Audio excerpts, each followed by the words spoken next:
스커트 앞면을 활용하여 스커트 뒷면을 그려보겠습니다. Alt 누르고 복사를 한 개 해두겠습니다.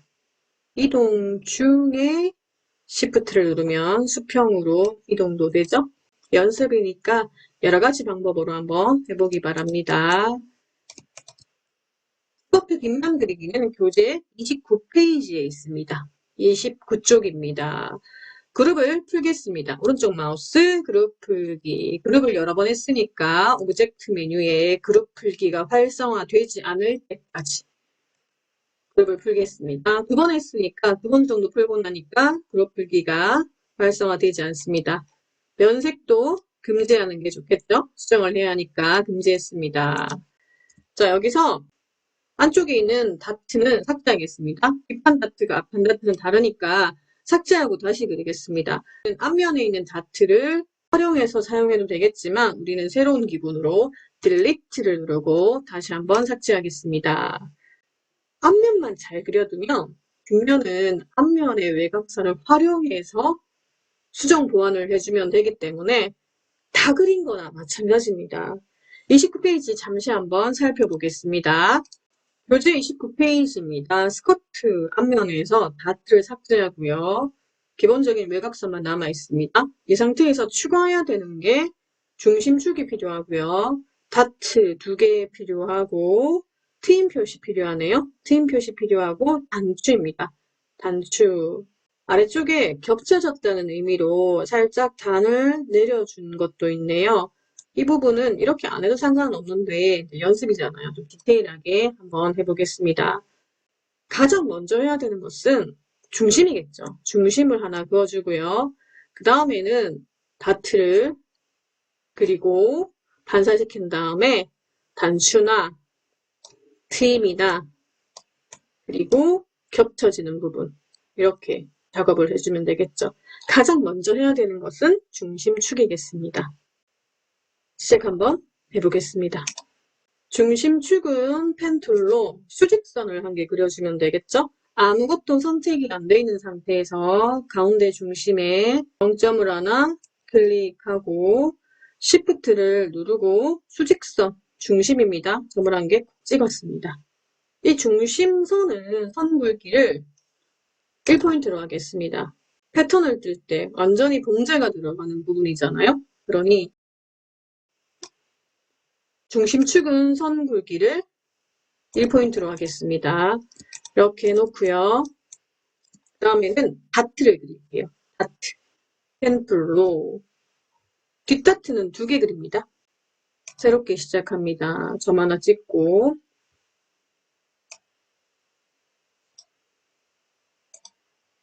앞다트랑 그리는 방법은 동일하게 하면 되겠습니다. 선 굵기는 0.5포인트. 다 그린 다음에 수정해도 되겠습니다.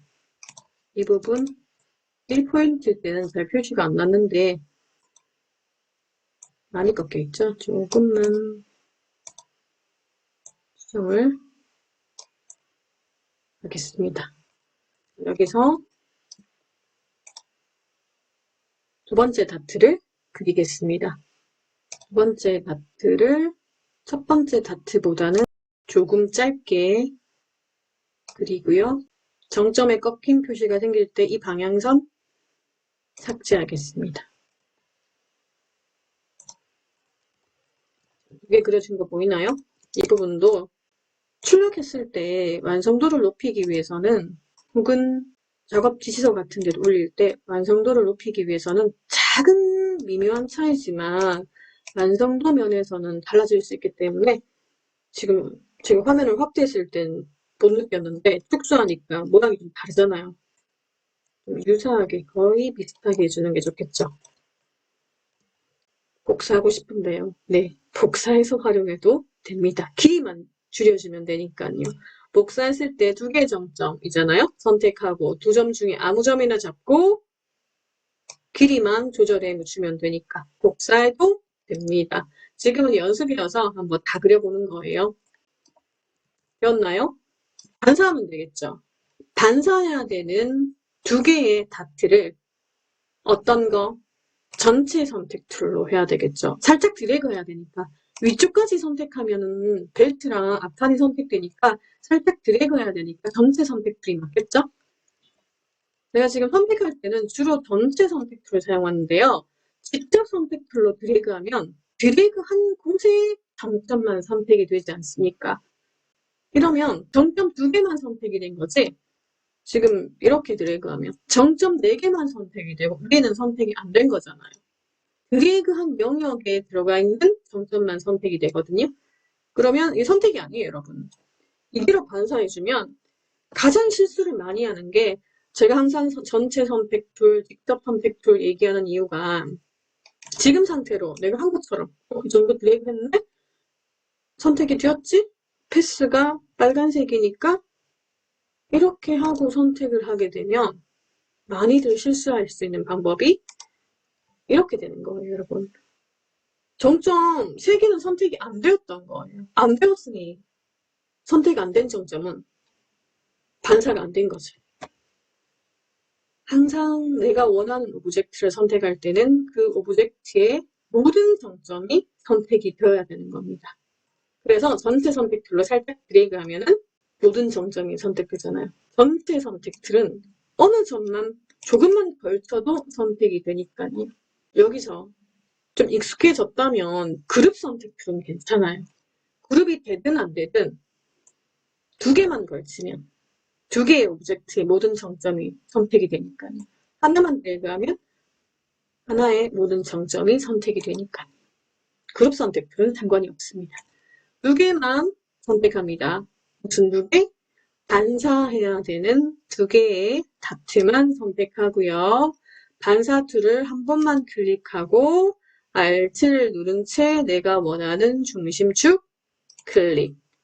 세로 90도 미리 보기가 맞는지 확인을 하고 이미 충분히 이제 이해가 됐으면 굳이 미리 보기는 안 봐도 됩니다. 복사 되었네요.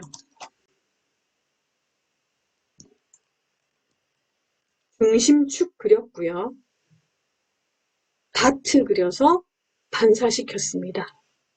이제 단추랑 지퍼의 스티치 부분, 트임 부분이죠. 트임 부분. 본인이 먼저 그리고 싶은 순서대로 해도 상관없습니다.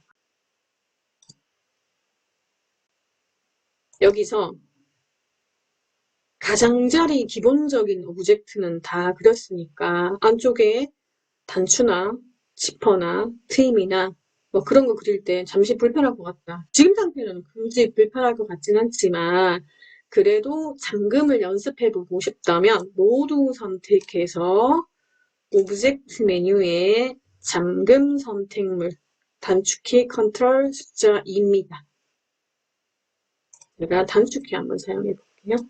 컨트롤 숫자 2 하는 순간 이 빨간색의 모든 패스선은 사라질 겁니다. 사라졌죠? 그 의미가 잠구어졌다라는 의미입니다. 이거는 복습이어서 한번 해본 거예요. 확대하고요. 단추를 그리겠습니다. 단추는 도트일 때는 정원만 하나 그려주면 되고요. 이렇게 도트일 때는 정원만 그려서 단추가 달릴 위치에 이렇게 올려주면 됩니다. 지금은 연습이니까 단추구멍까지 한번 해볼게요. 원을 하나 그렸습니다. 너무 작은 오브젝트는 이동시킬 때 이렇게 마우스 안쪽에 가져가면 바운딩 박스 때문에 크기를 확대하는 화살표나 회전이 생겨요. 회전이 생기는데 그럴 때는 마우스 포인터를 안쪽에 가져가면은 이동의 의미인 삼각형이 생기거든요. 이거 생길 때 클릭해서 내가 가지고 오고 싶은 곳에 가져와 보세요.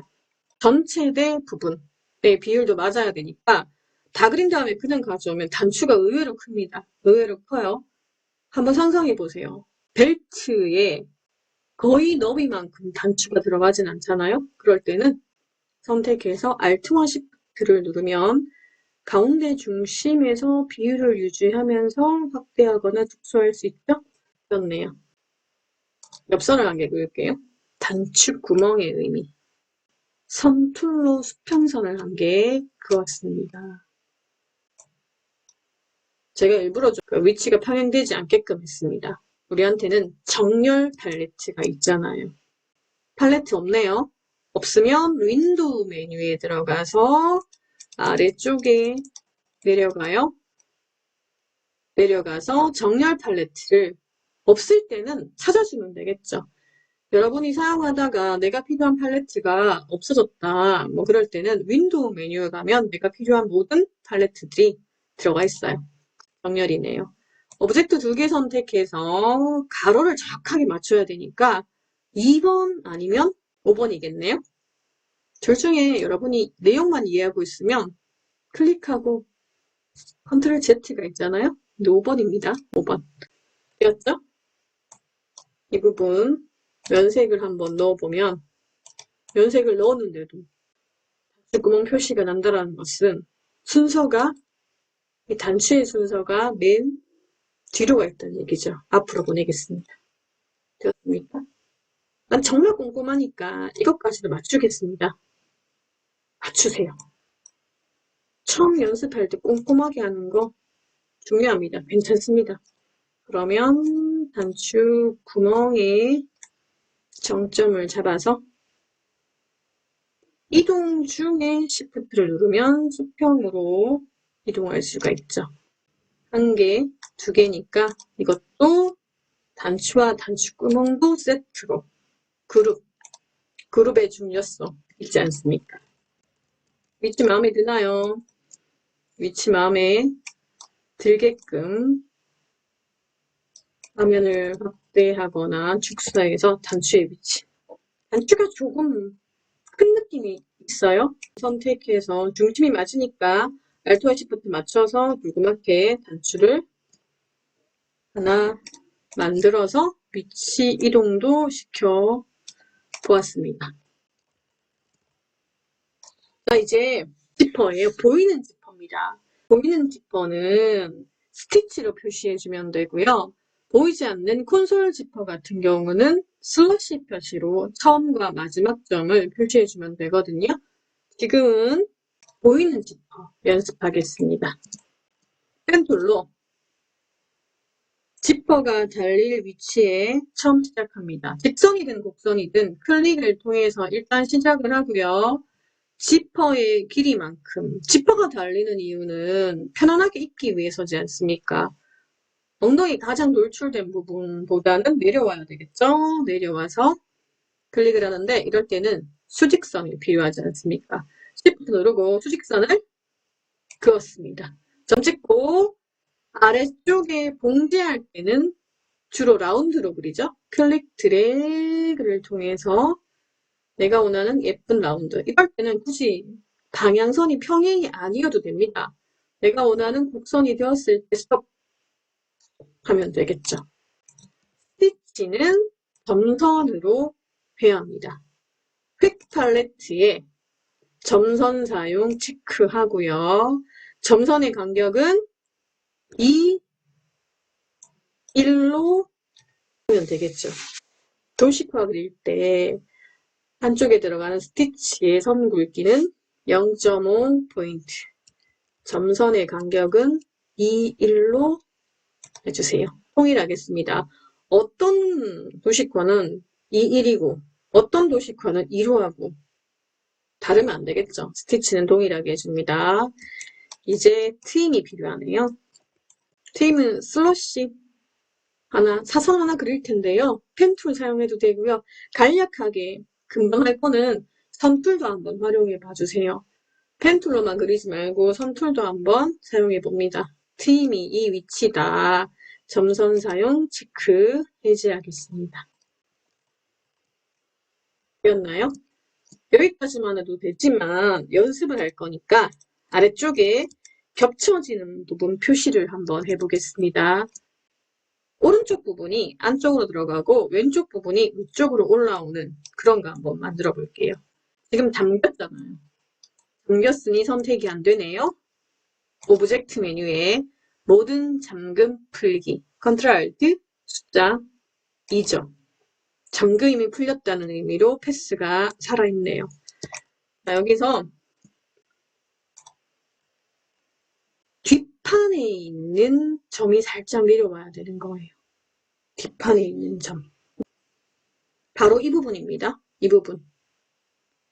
왼쪽에 있는 뒷판이 아래쪽으로 내려와 있잖아요. 정점 한 개가 밑으로 내려와 있다라는 의미겠죠. 굳이 끊거나 그러지 않았습니다. 정점 하나만 밑으로 내려와 있거든요. 이렇게 한번 만들어 봅시다. 자, 마침 정점이 지금 2개 보이죠? 우리 조인했을 때 정점이 2개 보이네요. 정점을 이동해야 되는 것은 직접 선택입니다. 화면을 확대해서 정점 1개를 이렇게 내려 볼게요. 내려와지죠? 2개니까 하나만 내렸습니다. 정말 정확하게 반사가 돼가지고 정점이 하나밖에 없습니다. 반사시킬 때 너무 정확하게 반사시키면 2개의 정점이 1개가 될 수 있다 했죠. 그럴 때는 우리한테 정점이 필요하다 하다 싶으면 추가 버튼이 있지 않습니까? 정점 추가 버튼이 있으니까 추가는 추가일 뿐이고 그 다음에 이동할 때는 직접 선택 툴로 이동해주면 되겠죠. 추가를 했다라고 가정을 하고 한번 해볼까요? 정점이 2개잖아요. 너무 정확하게 반사를 해서 정점이 없다라고 가정을 하면 한번 삭제하고 한번 해볼까요? 삭제. 마이너스. 정점이 하나밖에 없는 거예요. 그럴 때는 우리는 정점을 추가하면 되겠죠. 패스 위에 정확하게 추가를 했습니다. 추가는 추가일 뿐 이동할 때는 직접 선택 툴로 이동을 하면 되겠죠. 중긴 쭉이니까 정말 디테일한 거. 대충 해두면 나중에 프린트하거나 이렇게 확인할 때 정확하게 표시가 납니다. 그러니 확대해가지고 어차피 처음 연습하는 거니까 정확하게 한번 해보세요. 아주 작은 부분이지만 겹쳐져 있다는 것을 느낄 수 있습니다. 우리는 화면 확대했고요. 뒷판도 면색을 한번 채워보겠습니다. 여기서 면색이 들어가야 되는 부분은 완벽하게 닫힌 오브젝트죠. 뒷판입니다. 그리고 벨트입니다. 그리고 또 하나 단추가 있죠. 이 3개만 선택해서 흰색도 괜찮지만 제가 흰색 채웠을 때는 배경이랑 잘 표시가 안 난다고 했잖아요. 약간 노란색 3% 정도만 넣어주면은 흰색 같아 보이지만 면색이 들어갔다는 걸 확인할 수가 있죠. 다 됐으면 그룹입니다. 앞판이고요. 뒷판입니다. 레이어 팔레트에서 바디 눈을 꺼볼까요? 껐네요. 판이고 뒷판입니다. 이 부분을 가운데로 좀 이동시키고 Alt 누르고 복사를 해보겠습니다. 앞판 뒷판이니까 여러분 앞판 뒷판 표시를 해두는 게 좋겠죠? T 문자툴로 클릭해서 나오는 이 부분은 글씨가 들어가는 곳이라는 의미이기 때문에 신경 안 써도 됩니다. F 앞판 프런트 뒷판이니까 FB로 할게요. 패턴 뜰 때 우리 FB로 하잖아요. 자, 이렇게 해서 정렬도 한번 시켜보세요. 이렇게 정렬이 복사를 했는데 안 돼 있을 수도 있지 않습니까? 앞판만 선택해서 정렬 팔레트의 2번 뒷판만 선택해서 정렬 팔레트의 2번 문자만 선택해서 정렬 팔레트의 5번 위쪽에 도식화만 선택해서 정렬 팔레트의 5번 아래쪽에 있는 도식화만 선택해서 정렬 팔레트의 5번입니다. 그룹이 안 돼 있을 때는 여러분 어떻게 되는지 알죠? 그룹이 풀렸을 때는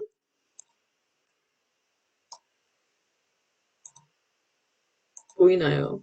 이렇게 정렬이 되어버린다는 거. 그룹의 중요성.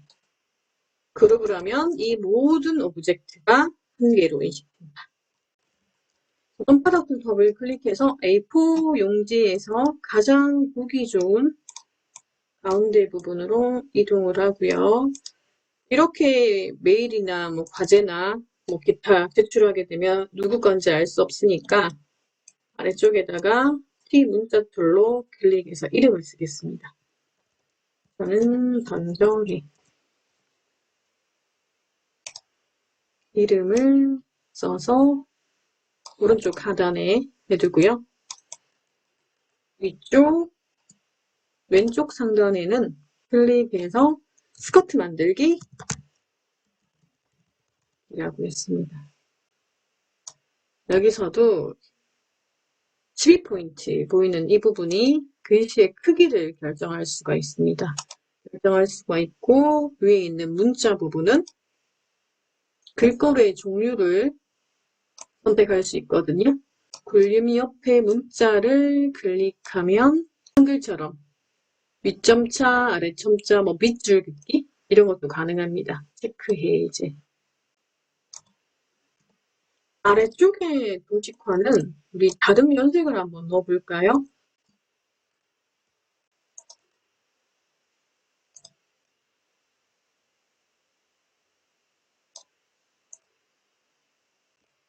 벨트 부분도 다른 연색을 한번 넣어봅시다.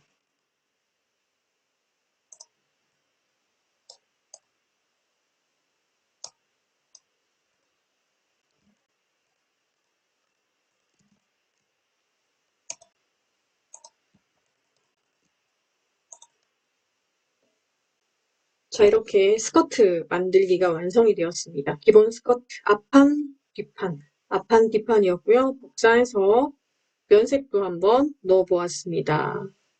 저장을 할 때는 파일 메뉴에 저장을 하게 되면은 기본 바디 가이드라인에 덮어쓰기가 되거든요. 지금 원래는 바디 가이드라인 이 부분을 불러와서 작업을 했지 않습니까? 그래서 파일에 저장을 하게 되면 바디 가이드라인 그 파일에 덮어쓰기가 됩니다. 이렇게 하면 안 되겠죠. 다른 이름으로 저장을 해야 하는데 여러분 항상 바디는 눈을 꺼야 되는 거 기억하세요. 바디 눈을 켜두면 프린트했을 때 이 바디를 같이 출력이 됩니다. 레이어 팔레트에서 바디 레이어는 도식화를 그리기 위해서 필요했을 뿐이지 다 그렸으면 눈을 꺼두는 거 있지 않습니다. 출력이 되면 안 되니까요. 파일 메뉴에 다른 이름으로 저장을 해야만 바디 가이드라인 파일에 덮어쓰기가 안 되고 새로운 파일이 생성이 됩니다. 다른 이름으로 저장하고요. 저는 바탕화면에 저장을 한번 하겠습니다. 14 바디 가이드라인이 아니니까 스커트라고 할게요. 그런데 이제 다운로드를 하면 누구 건지 알 수 없으니까 여러분 이름을 쓰고요. 언더바 해주고 스커트라고 하겠습니다. 스커트 1이면 스커트 1. 두 번째 제작을 하고 싶으면 스커트 2라고 해주면 되겠죠. 지금은 이름 언더바 스커트라고 파일 이름을 정했고요. 파일 형식, 일러스트레이터의 파일 형식은 AI입니다. 기본적으로 AI가 세팅이 되어 있는데 여러분은 그래도 눈으로 한번 확인을 해주세요. 저장입니다. 저장. 버전은 낮은 버전으로 저장을 해두면 어떤 컴퓨터든 다 열린다 했죠? 플리스 5 정도 저장해주면 여러분이 어느 곳에 해도 웬만한 데는 다 열릴 겁니다. 높은 버전으로 저장하게 되면 낮은 버전의 컴퓨터에서는 열리긴 열려도 수정할 수가 없습니다. 그림 파일로 열리기 때문에 수정이 불가능하거든요. 항상 낮은 버전으로 저장하면 어디든 열리니까 훨씬 그게 더 불편함이 없겠죠. 확인. 신경 안 써도 됩니다. 확인. 제대로 저장이 되었는지 한번 확인을 해보겠습니다. 바탕화면에 저장했다고 했으니까 바탕화면에 여기 있네요. 전정의 언더바 스커트. 더블 클릭해도 되고요. 파일 메뉴에 열기에서 바탕화면에 아래쪽에 있죠. 열기. 되었습니다. 여러분도 스커트를 만들어서 면색을 한번 치워봅니다. 수고했습니다.